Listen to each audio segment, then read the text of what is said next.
ही सगळी सामानाची यादी आहे. उद्यापर्यंत मला हे सगळं सामान मिळेल ना? हो, पण ॲडव्हान्स द्यावा लागेल. हो, काहीच प्रॉब्लेम नाही. किती द्यायचं आहे?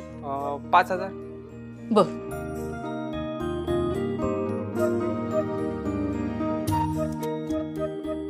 सर, 5,000. उद्या मी हे सगळं सामान स्वतः घ्यायला येईन. प्लीज रेडी ठेवा, नाहीतर प्रॉब्लेम होईल. हो मॅडम. थँक्यू सर, येते मी.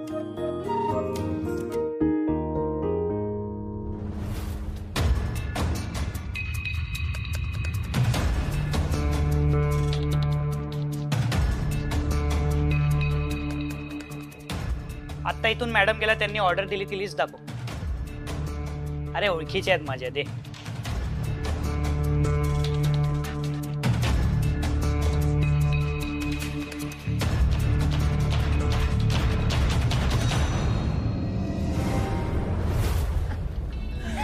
बट मग ऑन अ सिरियस नोट, मला जेव्हापासून असं समजायला लागलं ना, मी असंच ठरवलं की जिच्याशी लग्न करेन ना असंच करेन. मला समुद्र खूप आवडतो. समुद्रावर लग्न डन. डन. बरं ऐक ना, लग्न तर होईलच ग, पण लग्नानंतर काय? नंतर काय? लग्नानंतर काय? लग्नानंतर मोठ्या लोकांचे आशीर्वाद घ्यायचे असतात. हो, मोठ्यांचे आशीर्वाद घ्यायचे असतात. हा, आशीर्वादानंतर काय? नंतर देवदर्शन. सगळ्यात महत्वाचं म्हणजे आमच्या गावी ना मोठं मंदिर आहे, तिकडे ना नवीन लग्न झालेले कपल्स येतात दर्शनाला. आपण पण जाऊया. हा, तिथेही जाऊ आपण.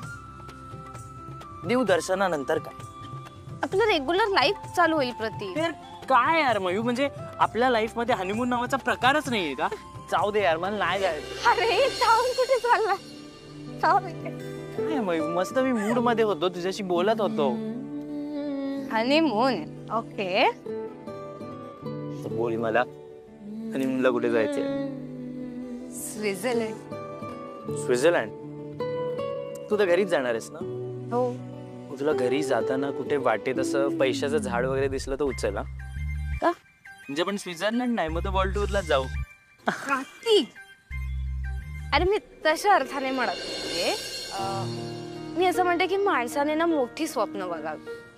आपण विचार तर करू शकतो ना. मी थोडी म्हणते की उद्या घेऊन जा म्हणून. पण मयू ऐक ना, आपण भले हनीमूनला नाही पण स्वित्झर्लंडला नक्की कधीतरी जाऊ. प्रॉमिस? पक्का प्रॉमिस, जाऊया. बरं ऐक ना, पण लग्न वगैरे बीचवर करू, इनफॅक्ट स्वित्झर्लंडलाही जाऊ. तुझं स्वप्न काय आहे ते तू मला सांगितलंच नाही. आता सांगू? हा, आता सांग. नंतर सांगणार. Mu, this is not done. आम्हाला प्लीज सांग ना. कधीतरी पक्का. काय पक्का? अरे नाही, खरंच उशीर झालाय मला, आणि मी आईला सांगून आले की मिरच्या वाळत घालायच्या टेरेसवर. ती आली तर बघेल आपल्याला. मी निघते. थांब ना ग, तुला माहित ना त्या पांडे सरांना मी कसं मॅनेज करून आलोय, त्यांना कसं पटवलंय मला माहितीये. बोल, सांग ना यार मयू प्लीज. उद्या काय? उद्या पक्का. बाय बाय बाय बाय प्रतीक, बाय.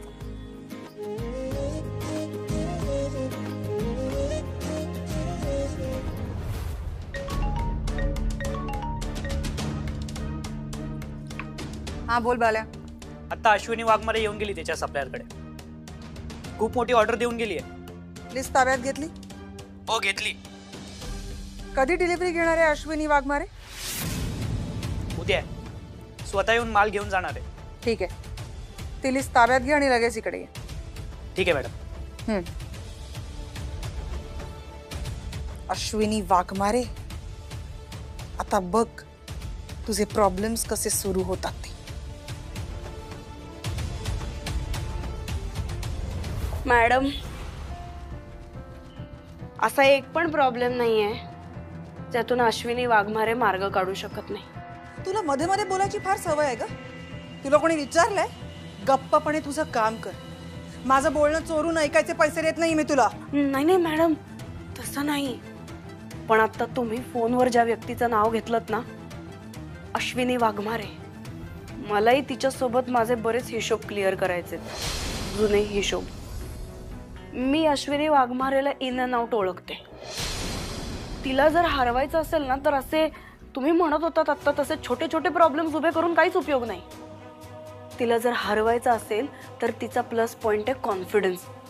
त्यावर वार करायला पाहिजे, तर तिचा कॉन्फिडन्स जाईल आणि ती हरेल. हे सगळं तुला कसं माहिती? तुझा तिचा काय संबंध? जाऊ दे ना मॅडम, तुमचं आणि माझं एम सेमच आहे. तुम्हालाही तिला हरवायचंय, मलाही तिला हरवायचंच आहे. त्यामुळे आपण दोघींनी एकत्र काम करण्यात दोघींची पण भलाई आहे असं मला वाटतं मॅडम. जरा नीट विचार करून ऑफर दे, कारण तू जसं म्हणतीयस तसं झालं नाही ना तर जीवाला मुकशील. तशी वेळच येणार नाही मॅडम.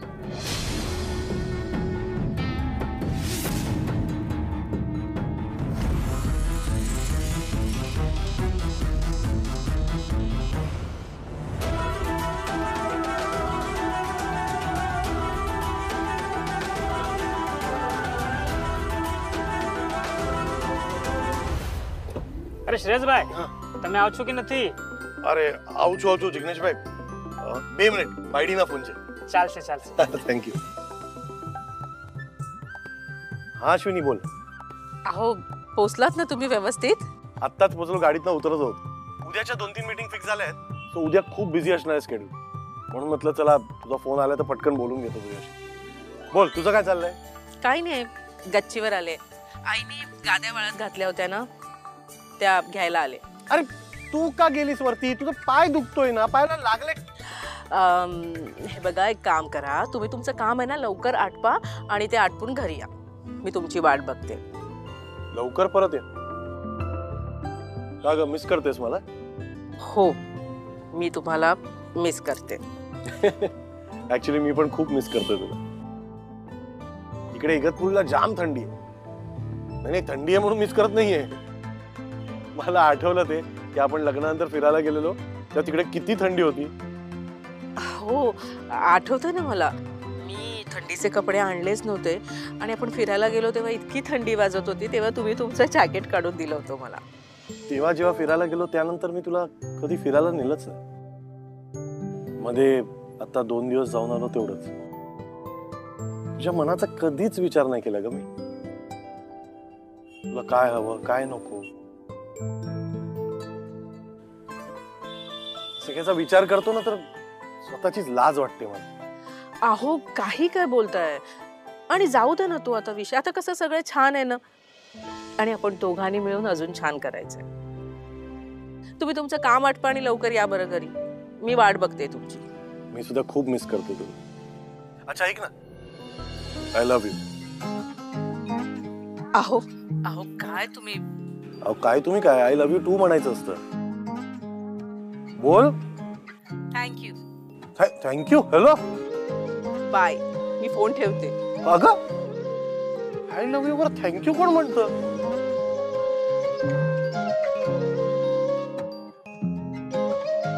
कधी एकदा तुम्ही परत येताय आणि मी तुम्हाला भेटते असं झालंय मला.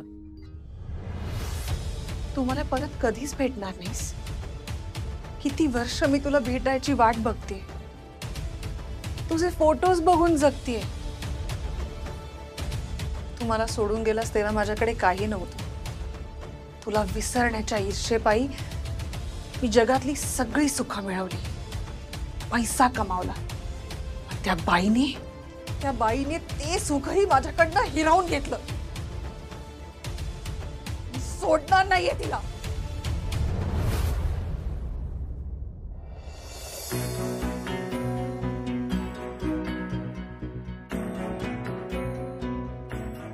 अश्विनी वाघमारे.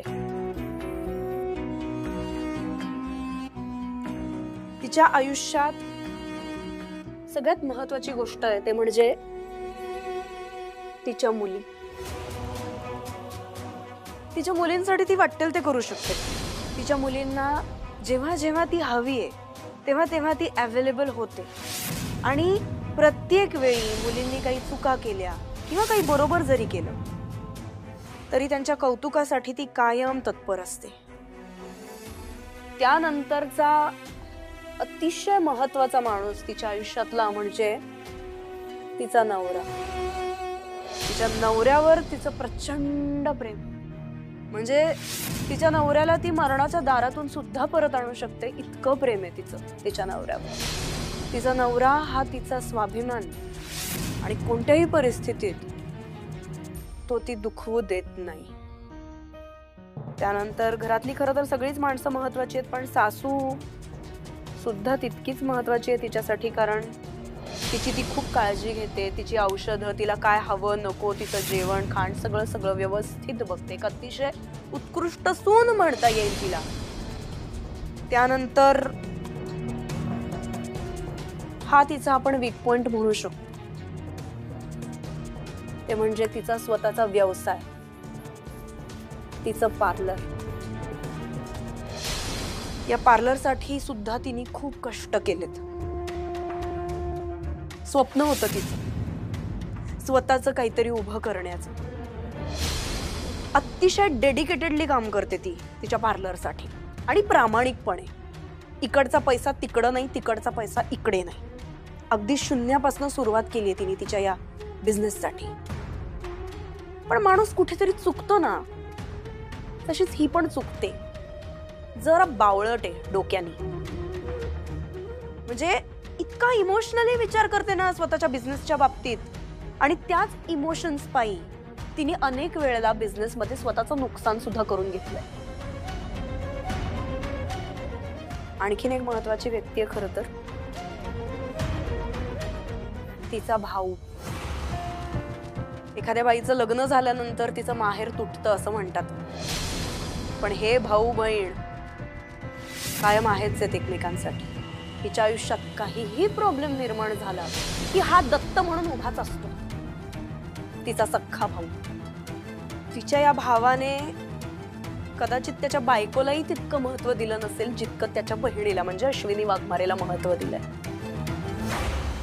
आणि या सगळ्याला बांधून ठेवणारं असं तिचं घर. तिचं आयुष्य हे तिच्या माणसांमध्ये आणि तिच्या घरामध्ये गुरफटले. जेवढी तिला तिची माणसं महत्वाची आहेत तेवढंच ते छोटंसं का असे ना, पण घरही तितकंच महत्वाचं आहे तिला. त्या घरासाठी सुद्धा वाटेल ते करायला तयार आहे ती बाई. अशी ही अश्विनी वाघमारे. साधी असली तरी सुद्धा कॉन्फिडन्स प्रचंड आहे. त्यामुळे तिच्या आयुष्यात सहजासहजी शिरणं हे शक्य नाही. म्हणजे अश्विनी वाघमारेच्या आयुष्यात जर आपल्याला शिरायचं असेल तर तिचा सगळ्यात मोठा जो वीक पॉइंट आहे त्याच्यावर आपल्याला वार करायला हवा.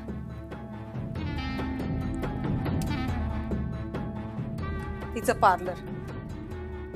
तिच्या बिझनेसवर आपण सगळ्यात पहिल्यांदा वार करायचा.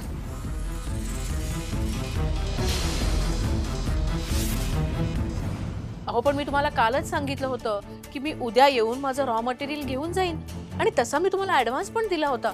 तुम्ही आता कसं म्हणताय की माझी ऑर्डर कंप्लीट नाहीये म्हणून? मॅडम सॉरी, पण माझ्या हातात काहीच नाहीये. ए इकडे पर लाईफ केअर मध्ये ना ही डिलिव्हरी देऊन ये, ठीक आहे? एक मिनिट, म्हणजे तुमच्याकडे रॉ मटेरियल आहे आणि तुम्हाला द्यायचं नाहीये? मॅडम ही मोठ्या कंपनीची ऑर्डर आहे. तुमच्यासाठी मी माझ्या मोठ्या कस्टमरला ना हर्ट नाही करू शकत. अहो असं कसं म्हणू शकता तुम्ही? गेले कित्येक महिने मीही तुमच्याकडनं रॉ मटेरियल घेते ना. मान्य ती मोठी कंपनी असेल म्हणून त्या कंपनीला तुम्ही प्रेफरन्स देताय. मॅडम सध्याला मी तुम्हाला मटेरियल नाही देऊ शकत. ए घे रे. थांबा.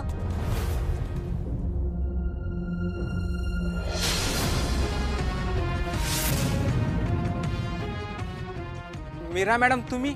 अहो आत्ताच मी तुमची ऑर्डर देत होतो, तुम्ही कशाला आलात?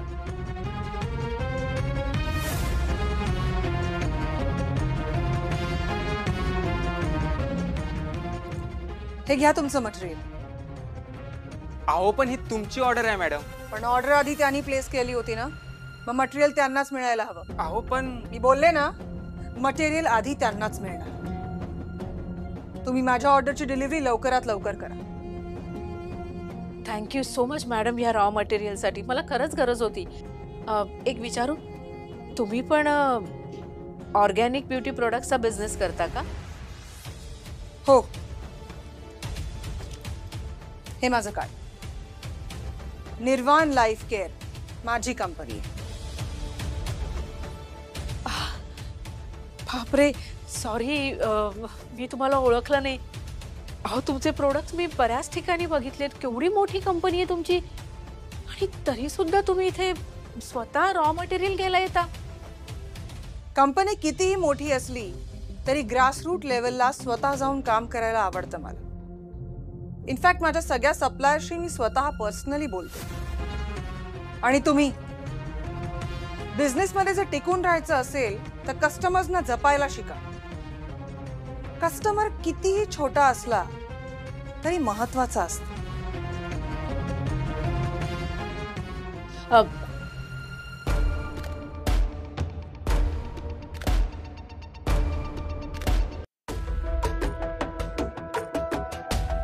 मीरा कौशिक काय आहे या रूम मध्ये? ही रूम लॉक काय? काही करून मला या रूमचं सिक्रेट शोधून काढावंच लागेल. काय चाललंय? आणि तू इथं काय करतेस? हे बघ, तुझी कामं जर झाली असतील तर तू घरी जा. तुझ्या आधीच्या कामवालीला मॅडमने याच कारणामुळे काढून टाकले. त्यांनी जर तुला इथं बघितलं ना तर तुलाही काढून टाकते. सॉरी, माफ करा मला. मी परत कधीच इथे जाणार नाही. मला यायचंच नव्हतं. म्हणजे चुकून आले. परत नाही येणार. पण काय इथे या रूम मध्ये? आणि मीरा मॅडम का चिडतात इकडे आल्यावर? माहित नाही. मॅडम त्या रूम मध्ये कोणालाच जाऊ देत नाही. लग्नानंतर मॅडमने सरांकडून ती रूम मागून घेतली होती. तेव्हापासून ती लॉकच आहे. सरही कधी त्या रूम मध्ये गेलेले नाहीत. आणि तूही जाऊ नकोस. नाही, मी नाही जाणार. सॉरी.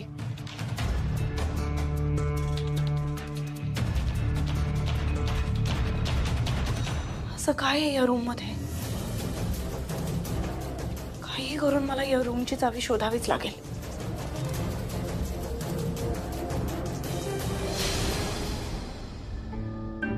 ज्येष्ठमत 3 किलो, गिलोय 5 किलो. गिलोय 5 किलो? अश्विनी, अगं आपण सांगितलेल्या ऑर्डरपेक्षा खूप जास्त ऑर्डर आहे ही. अगं गिलोय 5 किलो, रक्तचंदन पण जास्त आलंय. हे सगळं आपण नव्हतं मागवलं. जास्त आलंय? अगं असं कसं होईल? त्या सप्लायरने आपण जेवढी ऑर्डर केली तेवढेच पैसे माझ्याकडनं घेतले. जास्तीचे पैसे घेतलेच नाहीयेत. मला वाटतं काहीतरी कन्फ्युजन आहे. तू प्लीज फोन करून विचार ना. करते मी फोन.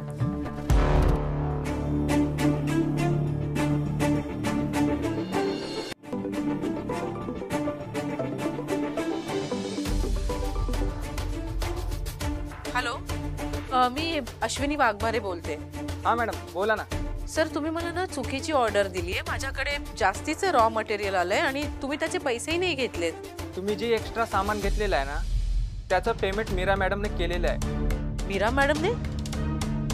नाही, म्हणजे त्यांनी का पैसे दिले? ऑर्डर तर माझी होती ना. असं छोटे छोटे उद्योग करणाऱ्या महिलांना मीरा मॅडम मदत करतात आणि तशीच मदत तुम्हाला केलेली आहे. नाही, त्यांचा हेतू चांगला असेल, पण मी पैसे आणून देते एक्स्ट्रा रॉ मटेरियलचे. ऑर्डर माझी आहे ना. अहो, असू देत ना मॅडम. आणि ते मटेरियल असं पण काही वेस्ट नाही जाणार आहे. प्लीज परत नका आणू. आणि ते मीरा मॅडमलाही आवडणार नाही. सर,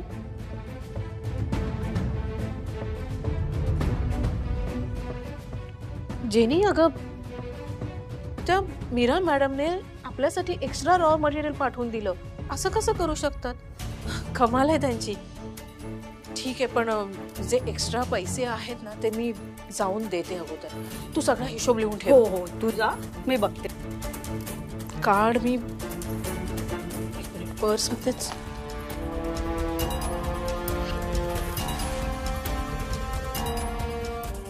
आहे ना? हो आहे. मी जाऊन येते. ओके, तोपर्यंत बघा आले. हो मी बघ.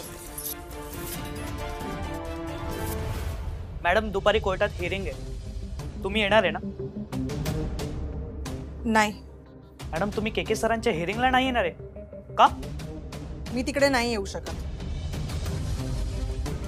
तुमच्या सरांना नेहमी रुबाबात पाहिलंय मी.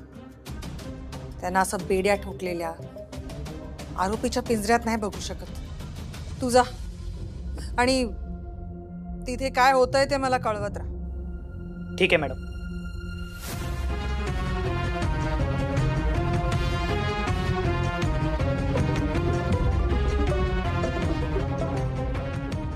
हॅलो मीरा मॅडम, शीतल बोलतेय. कळलं, बोल, काय काम आहे? मॅडम तुमची आणि अश्विनी वाघमारेची भेट झाली का? जसं ठरलंय तसंच झालंय, पण अजून तिचा कॉलबॅक आला नाही. काही नाही हो मॅडम, तिचा स्वाभिमान तिला कॉल करायला भाग पाडेल. येईल तिचा फोन. बरं मॅडम, ठेवते हा फोन.